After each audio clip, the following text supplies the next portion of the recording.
if I were starting a home studio in 2025 from scratch, here are the pieces of gear that I would recommend that you give a look.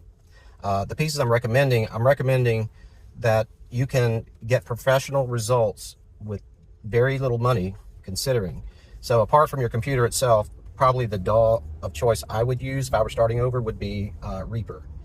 Reaper is open source, so it means that they've had a lot of input from a lot of developers who've helped make it quite competitive, even with the more licensed, or whatever you want to call, DAWs. I use Studio One, but I started with Reaper, and I would have no trouble if I find that the Studio One becomes to be a little bit too corporate, I may revert back to Reaper.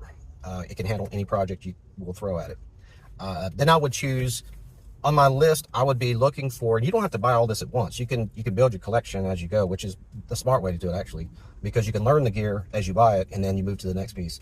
My first microphone, I would choose a Shure SM57.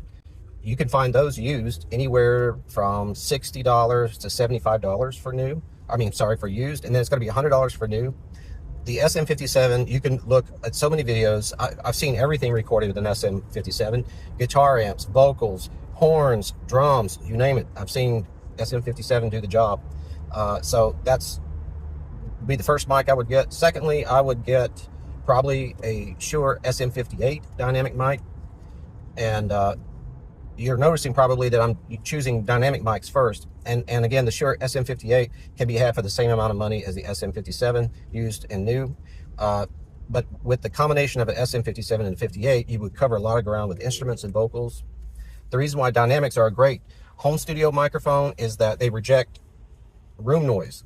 And don't make the mistake that I did in spending all this money to fix your room and then get a condenser mic and realize you didn't fix the room properly, or forgot something, or ran out of money, or whatever. So if you start with dynamic mics, you can get professional results and with good room rejection. And then when it is time to get your first condenser mic, condenser mics have a broader frequency range, but they can be a little shrill, at least on the condenser mics that are in the affordable line. But I would recommend any of the AKG AT series mics, anything from the 2020 all the way up to the I think it's the 2055. Probably my favorite is the 2035 because the capsule is upgraded from the 2020, but it also gives you options on if you want a pad on it, and or if you want your patterns, if you want different patterns that you can record from. Then lastly, not really lastly, but I would look at getting a used ART preamp.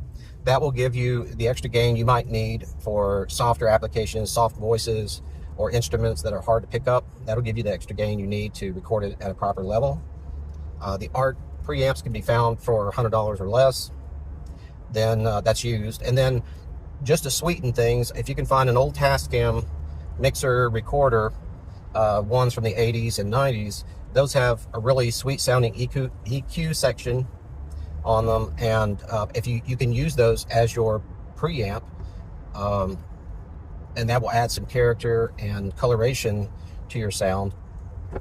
And those pieces by themselves will get you started, and you can create a whole lot of music with that. If I had to strip everything down to just that, I still could make good music.